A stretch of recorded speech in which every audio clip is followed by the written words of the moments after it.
ഏറെ കോളിളക്കം സൃഷ്ടിച്ച കൊടിഞ്ഞി ഫൈസൽ വധക്കേസിൽ സ്പെഷ്യൽ പബ്ലിക് പ്രോസിക്യൂട്ടറെ നിയമിക്കാത്തതിൽ സംസ്ഥാന സർക്കാരിനെതിരെ കുടുംബം. അഡ്വക്കേറ്റ് പി കുമാരൻകുട്ടിയെ സ്പെഷ്യൽ പബ്ലിക് പ്രോസിക്യൂട്ടർ ആക്കാനാവില്ലെന്നാണ് സർക്കാർ നിലപാട്. ടി.പി. ചന്ദ്രശേഖരൻ വധക്കേസിലെ പ്രതികൾക്കെതിരെയുള്ള ഇടപെടലാണ് പി കുമാരൻകുട്ടിയെ സർക്കാർ നിയമിക്കാത്തതിന് കാരണമെന്ന് കുടുംബം ആരോപിച്ചു. 2016 നവംബർ 19 മലപ്പുറം കൊടിഞ്ഞി ഫറൂഖ് നഗറിൽ വെച്ച് ഫൈസൽ കൊല്ലപ്പെട്ടത്. മതം മാറിയതിന്റെ പേരിൽ RSS പ്രവർത്തകർ ഫൈസലിനെ കൊലപ്പെടുത്തിയെന്നാണ് കേസ്. പ്രതികളായ 16 പേർക്ക് പിന്നീട് ജാമ്യം ലഭിച്ചിരുന്നു. സീനിയർ അഭിഭാഷകനായ പി കുമാരൻകുട്ടിയെ കേസിൽ സ്പെഷ്യൽ പബ്ലിക് പ്രോസിക്യൂട്ടറായി നിയമിച്ചു നൽകണമെന്നാവശ്യപ്പെട്ട് ഫൈസലിന്റെ ഭാര്യ ജസ്ന മാസങ്ങൾക്ക് മുൻപേ സർക്കാരിന് അപേക്ഷ നൽകി. എന്നാൽ ഇതുവരെ സർക്കാരിൽ നിന്ന് അനുകൂല മറുപടി ലഭിച്ചിട്ടില്ല. ടി.പി. കേസിൽ പ്രതികൾക്ക് ശിക്ഷ വാങ്ങി നൽകിയ അഡ്വക്കേറ്റ് കുമാരൻകുട്ടിയോട് സർക്കാർ പ്രതികാര ബുദ്ധിയോടെ പെരുമാറുകയാണെന്ന് കുടുംബം ആരോപിച്ചു. ഒരുപാട് തവണ കോടതി സമയം നൽകിയിട്ടും സർക്കാർ പബ്ലിക് പ്രോസിക്യൂട്ടറെ നിയമിക്കാത്തതിന് പിന്നിൽ മറ്റു പല സ്ഥാപിത താല്പര്യങ്ങളുമാവാമെന്ന് ജസ്നയുടെ അഭിഭാഷകനായ ഫവാദ് പത്തൂർ പറഞ്ഞു. ഇതിനകത്തുള്ള ഒരു മെയിൻ പ്രശ്നം എന്താണെന്ന് വെച്ചാൽ അവർ പി കുമാരൻകുട്ടി സാറ് ഇതിന് മുമ്പ് അപ്പിയർ ചെയ്തിരുന്നത് ടി.പി. ചന്ദ്രശേഖരൻ വധക്കേസിൽ കുടുംബത്തിന് വേണ്ടിയിട്ടായിരുന്നു. അദ്ദേഹത്തിൻ്റെ ആ ടീമിനകത്തുള്ള ഹൈക്കോടതിയിൽ അടക്കം അദ്ദേഹം പോയിട്ടാണ് പ്രതികൾക്ക് ആ ശിക്ഷ വാങ്ങിക്കൊടുത്തത്. അതിനകത്തുള്ള അദ്ദേഹത്തോടുള്ള അല്ലെങ്കിൽ ആ ഒരു കേരളത്തിന് എല്ലാവർക്കും അറിയാവുന്ന പോലെ ഒരു സംഭവത്തിൽ അദ്ദേഹത്തെ ടാർഗറ്റ് ചെയ്തിട്ട് അദ്ദേഹത്തോടുള്ള പ്രതികാര ബുദ്ധിയോടുകൂടിയിട്ടാണ് ഗവൺമെൻറ് ഇതിനെ നോക്കിക്കാണുന്നത്. ഗവൺമെൻറ് സത്യത്തിൽ ആരൊക്കെയോ സംരക്ഷിക്കുന്ന നിലപാടുകളാണ് ഗവൺമെൻറ് എടുത്തുകൊണ്ടിരിക്കുന്നത്. കേസിൽ RSSന് വേണ്ടി പ്രതികളെ സംരക്ഷിക്കാനുള്ള നീക്കമാണ് സർക്കാരിൻ്റെതെന്ന് ഫൈസൽ നിയമസഹായ സമിതി ആരോപിച്ചു. സ്പെഷ്യൽ പബ്ലിക് പ്രോസിക്യൂട്ടർക്കായി ഫൈസലിന്റെ ഭാര്യ ജസ്ന ഹൈക്കോടതിയിൽ ഹർജി നൽകിയിട്ടുണ്ട്.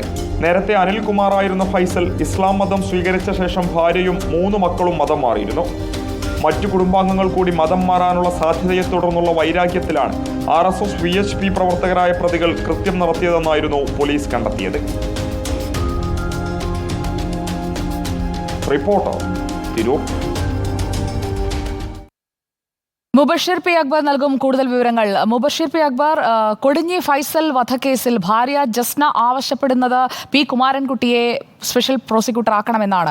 എന്നാൽ നോക്കൂ, അഡ്വക്കേറ്റ് CK ശ്രീധരനെ ഫൈസൽ കൊല്ലപ്പെട്ട 8 മാസങ്ങൾക്ക് ശേഷം സ്പെഷ്യൽ പബ്ലിക് പ്രോസിക്യൂട്ടറായി നിയമിക്കുന്നു. അതിനുശേഷം അദ്ദേഹം ആരോഗ്യ കാരണങ്ങൾ പറഞ്ഞ് പിന്മാറുന്നു. പിന്നീട് ഈ പി കുമാരൻകുട്ടിയുടെ കാര്യത്തിലേക്കുള്ള അകൽച്ച എന്ന് പറയുന്നത് ഈ റിപ്പോർട്ടിൽ മുബഷിർ ചൂണ്ടിക്കാണിക്കുന്നത് പോലെ ടി.പി. വധക്കേസിൽ കോടതിയിൽ നിന്നുയർന്ന ശകാരം തന്നെയാണോ അതിന്റെ അടിസ്ഥാനം?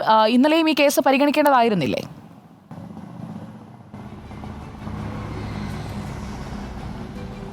തീർച്ചയായും സുജയ പാർവതി, അത്തരമൊരു ആരോപണമാണ് ഫൈസൽ നിയമസഹായ സമിതിയും ഫൈസലിന്റെ ഭാര്യ ജസ്നയും കുടുംബം ഉൾപ്പെടെ ആരോപണമായി ഉന്നയിക്കുന്നത്. ഇന്നലെ തിരൂർ ജില്ലാ കോടതി ഈ ഒരു കേസ് പരിഗണിക്കേണ്ടതായിരുന്നു. എന്നാൽ ഈ ഒരു കേസുമായി ബന്ധപ്പെട്ട് സ്പെഷ്യൽ പബ്ലിക് പ്രോസിക്യൂട്ടറെ സർക്കാർ നിയമിക്കാത്തതുകൊണ്ട് വിചാരണയ്ക്ക് വേണ്ടിയുള്ള തീയതി നിശ്ചയിക്കാൻ സാധിച്ചില്ല എന്നുള്ളതാണ് നമുക്ക് അഭിഭാഷകർ മനസ്സിലാക്കാൻ സാധിക്കുന്നത്. വീണ്ടും തീയതി ഓഗസ്റ്റിലേക്ക് മാറ്റിവെക്കുന്ന ഒരു സാഹചര്യമുണ്ടായി. ഇത് 3-ാം തവണയാണ് ഇത്തരത്തിൽ തീയതി മാറ്റിവെക്കുന്ന ഒരു സാഹചര്യം ഉണ്ടാകുന്നത്. 2016 നവംബറിൽ നടന്നൊരു കേസുമായി ബന്ധപ്പെട്ട് ആദ്യഘട്ടത്തിൽ സ്പെഷ്യൽ പബ്ലിക് പ്രോസിക്യൂട്ടറായി കുടുംബം ആവശ്യപ്പെട്ടത് പ്രകാരം ശ്രീധരൻ അഭിഭാഷകനെ നിയമിക്കുന്നു. അദ്ദേഹത്തിന് ആരോഗ്യ പ്രശ്നങ്ങൾ ഉള്ളതുകൊണ്ട് അദ്ദേഹം പിൻവാങ്ങിയിരുന്നു. പിന്നീട് മരിച്ച ഫൈസലിന്റെ ഭാര്യ ജസ്ന ആവശ്യപ്പെട്ടിരുന്നത് കോഴിക്കോട്ടെ പ്രമുഖ അഭിഭാഷകനായ പി കുമാരൻകുട്ടിയെയായിരുന്നു. അദ്ദേഹം നമുക്കറിയാം ടി.പി. ചന്ദ്രശേഖരൻ വധക്കേസിൽ ഉൾപ്പെടെ പ്രതികൾക്ക് ശിക്ഷ വാങ്ങിക്കൊടുത്ത അഭിഭാഷകനാണ്. ആ ഒരു കേസ് കോടതി പരിഗണിച്ചിരുന്ന സമയത്ത് ഉൾപ്പെടെ സംസ്ഥാന സർക്കാരിനെതിരെ ഗുരുതരമായ അത്തരത്തിലുള്ള വിമർശനങ്ങൾ ആ ഒരു ഘട്ടത്തിൽ ഉണ്ടായിരുന്നു എന്നുള്ളതാണ്. സ്വാഭാവികമായും ആ നിലയിൽ അഭിഭാഷകനായി സ്പെഷ്യൽ പബ്ലിക് പ്രോസിക്യൂട്ടറായി പി കുമാരൻകുട്ടി വക്കീലിനെ കുടുംബം ആവശ്യപ്പെട്ടപ്പോൾ അതിൽ സർക്കാർ ഒരു താല്പര്യമെടുക്കുന്നില്ല എന്നുള്ളതാണ് കുടുംബം ഒരു ആരോപണമായി ഉന്നയിക്കുന്നത്. അദ്ദേഹം ഈ ഒരു ടി.പി. ചന്ദ്രശേഖരൻ വധക്കേസിൽ ഇടപെട്ട അഭിഭാഷകനായതുകൊണ്ട് കൂടിയാണ് സർക്കാർ അതൊരു താല്പര്യമെടുക്കാത്തത്. മറ്റേതെങ്കിലും അഭിഭാഷകരെ കുടുംബം ആവശ്യപ്പെടുകയാണെങ്കിൽ അവരെ നിയമിക്കാൻ സർക്കാർ തയ്യാറാകുമെന്നുള്ള വിവരങ്ങളാണ് സർക്കാർ വൃത്തങ്ങൾ തന്നെ ലഭിച്ചിരിക്കുന്നത് എന്നുള്ളതാണ് കുടുംബം ഈ ഒരു ഘട്ടത്തിൽ വ്യക്തമാക്കുന്നത്. പ്രതികാര ബുദ്ധിയോടെ ഈ ഒരു കേസുമായി ബന്ധപ്പെട്ട് സർക്കാർ പെരുമാറുന്നുണ്ട്. മറുഭാഗത്ത് നമുക്കറിയാം 16ഓളം RSS VHP പ്രവർത്തകരായിരുന്നു ഈ ഒരു കേസുമായി ബന്ധപ്പെട്ട് അറസ്റ്റിലായിരുന്നു. പിന്നീട് അവർക്ക് ജാമ്യം ലഭിച്ചിരുന്നു. പല ഘട്ടങ്ങളിലായി കോടതി ഈ ഒരു കേസ് പരിഗണിച്ചെങ്കിലും സ്പെഷ്യൽ പബ്ലിക് പ്രോസിക്യൂട്ടർ നിയമനം നടക്കാത്തതിനാൽ തുടർച്ചയായി മാറ്റിവെക്കുന്ന ഒരു സാഹചര്യമുണ്ടായി. കോടതി ഈ ഒരു കേസ് എടുക്കാൻ പല ഘട്ടങ്ങളിൽ സമയം നൽകിയിട്ടും ഈ ഒരു നിയമനം സാധ്യമാക്കാത്തത് കൊണ്ടാണ് അനന്തമായി നീളുന്ന ഒരു സാഹചര്യമുള്ളത് എന്നുള്ളതാണ് കുടുംബം ചൂണ്ടിക്കാണിക്കുന്നത്. പ്രതികളായ RSS പ്രവർത്തകർക്ക് വേണ്ടി അവരെ സംരക്ഷിക്കാനുള്ള നീക്കമാണ് സംസ്ഥാന സർക്കാരിന്റെ ഭാഗത്തുനിന്നുണ്ടാകുന്ന ഒരു ഗുരുതരമായ ആരോപണം ഈ ഒരു ഘട്ടത്തിൽ ഫൈസൽ നിയമസഹായ സമിതിയും ആരോപിക്കുന്നുണ്ട്. വിശേഷിച്ചും കാസർകോട്ടെ ഫൈസൽ മൗലവി വധക്കേസിൽ ഉൾപ്പെടെ സംസ്ഥാന സർക്കാരിന് തിരിച്ചടിയുണ്ടായ സാഹചര്യത്തിൽ ഈ ഒരു കേസിലും അത്തരമൊരു അനാസ്ഥ സർക്കാരിന്റെ ഭാഗത്തുണ്ടായിട്ടുണ്ട്. സ്വാഭാവികമായും ഒരു വിധി വരുമ്പോൾ അതിലൊരു തിരിച്ചടി ഈ ഒരു കുടുംബത്തിനുൾപ്പെടെ ഉണ്ടാകാനുള്ള സാധ്യത മുന്നിലുണ്ട് എന്നുള്ളതാണ് എന്നുള്ളതാണ് നിയമസഹായ സമിതിയും ഈ ഒരു ഘട്ടത്തിൽ ഉന്നയിക്കുന്നത്. ഇന്നലെ തിരൂർ കോടതിയിൽ ഈ ഒരു കേസ് പരിഗണിച്ച സമയത്തും അത്തരത്തിൽ നിയമനം നടക്കാത്തതുകൊണ്ട് തീയതി മാറ്റിവെക്കുന്ന ഒരു സാഹചര്യമാണ് ഉണ്ടായിരിക്കുന്നത്. എന്തായാലും കൊല്ലപ്പെട്ട ഫൈസലിന്റെ ഭാര്യ ജസ്ന ഹൈക്കോടതിയിൽ ഇതുമായി ബന്ധപ്പെട്ട് സ്പെഷ്യൽ പബ്ലിക് പ്രോസിക്യൂട്ടറെ സർക്കാർ നിയമിക്കണമെന്ന് ആവശ്യപ്പെട്ട് ഒരു ഹർജി സമർപ്പിച്ചിട്ടുണ്ട്. അവർ ആവശ്യപ്പെടുന്നത് പോലെ ഈ ഒരു ടി പി ചന്ദ്രശേഖരൻ വധക്കേസിൽ അപ്പിയർ ചെയ്ത കുമാരൻകുട്ടി വക്കീലിനെ തന്നെ ഒരു കേസുമായി ബന്ധപ്പെട്ട് അവർക്ക് നൽകണമെന്നുള്ളതാണ് കുടുംബത്തിന്റെ ആവശ്യം. അതിൽ അവർ ഉറച്ചു നിൽക്കുന്നുണ്ട്. എന്നാൽ സർക്കാർ അത് പരിഗണിക്കുന്നില്ല എന്നുള്ളതാണ് അവരുടെ പരാതി. സുജയ പാർവതി.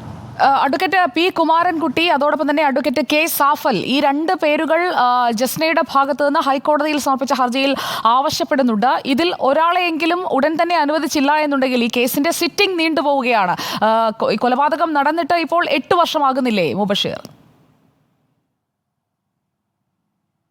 തീർച്ചയായും 2016 നവംബറിലായിരുന്നു പുലർച്ചെ മലപ്പുറം കൊടിഞ്ഞി, തിരൂരങ്ങാടിക്കടുത്ത് കൊടിഞ്ഞി ഫറൂഖ് നഗറിൽ വെച്ചായിരുന്നു ഈ ഒരു സംഭവം ഉണ്ടായത്. അനിൽകുമാർ എന്ന പേരുണ്ടായിരുന്ന വ്യക്തിയായിരുന്നു. പിന്നീട് മതം മാറുകയും അദ്ദേഹം താല്പര്യമെടുത്തുകൊണ്ട് മറ്റൊരു ഇസ്ലാം മതത്തിലേക്ക് വരികയായിരുന്നു. അതേ തുടർന്ന് അദ്ദേഹത്തിൻ്റെ കുടുംബത്തിലുൾപ്പെട്ട ആളുകൾ ഉൾപ്പെടെ RSS VHP പ്രവർത്തകരായ വ്യക്തികളോടൊപ്പം ചേർന്ന് അദ്ദേഹത്തെ കൊലപ്പെടുത്തി എന്നുള്ളതായിരുന്നു പോലീസിൻ്റെ ഉന്നത സംഘം അന്വേഷണം നടത്തിയതിൽ നിന്നും കണ്ടെത്തിയിരുന്നത്. 16ഓളം പ്രവർത്തകരായിരുന്നു ഈ ഒരു കേസുമായി ബന്ധപ്പെട്ട് അറസ്റ്റിലായിരുന്നത്. ഈ ഒരു കേസിലെ മറ്റൊരു പ്രതി പിന്നീട് തിരൂരിൽ വെച്ച് കൊല്ലപ്പെടുന്ന സാഹചര്യം ഉൾപ്പെടെ ഉണ്ടായിരുന്നു. കേരളത്തിലേറെ കോളിളക്കം സൃഷ്ടിച്ച കേസായിരുന്നു. ആ ഒരു ഘട്ടങ്ങളിൽ വലിയ രീതിയിൽ ചർച്ചയായ കേസായിരുന്നു. കേസിൽ പ്രതികളെ പിടികൂടാത്ത സാഹചര്യത്തിൽ മുസ്ലിം ലീഗ് റോഡ് ഉപരോധിച്ചുകൊണ്ടുള്ള വലിയ പ്രതിഷേധങ്ങൾ ഉൾപ്പെടെ PK അബ്ദുൾ റബ്ബ് MLA നേതൃത്വത്തിൽ തീർച്ചയായും ഇനിയും അങ്ങനെ ഒരു പ്രതിഷേധത്തിലേക്ക് പോകണോ എന്നുള്ളതാണ് ഇപ്പോൾ ഉയരുന്ന പ്രധാനപ്പെട്ട ചോദ്യം. മുബഷീർ പി അക്ബർ, RSSന് വേണ്ടി ആഭ്യന്തര വകുപ്പ് ഈ രീതിയിലുള്ള ഇടപെടലുകൾ നടത്തുകയാണോ? എന്തുകൊണ്ടാണ് സ്പെഷ്യൽ പബ്ലിക് പ്രോസിക്യൂട്ടറായി ഇരയെ ആവശ്യപ്പെടുന്നയാളെ നിയമിക്കണമെന്നുള്ള നിയമം മുന്നിലുള്ളപ്പോഴും അഡ്വക്കേറ്റ് പി കുമാരൻകുട്ടിയെ നിയമിക്കുന്നതിൽ നിന്ന് എന്തുകൊണ്ടാണ് സർക്കാർ ഒഴിഞ്ഞു മാറുന്നത്? അതിനൊരു ഉത്തരം കിട്ടിയേ തീരൂ. മുബഷീർ, കൂടുതൽ വിവരങ്ങൾ ശേഖരിക്കുക. നമുക്ക് വീണ്ടും എത്താം ഈ വാർത്തയിലേക്ക്.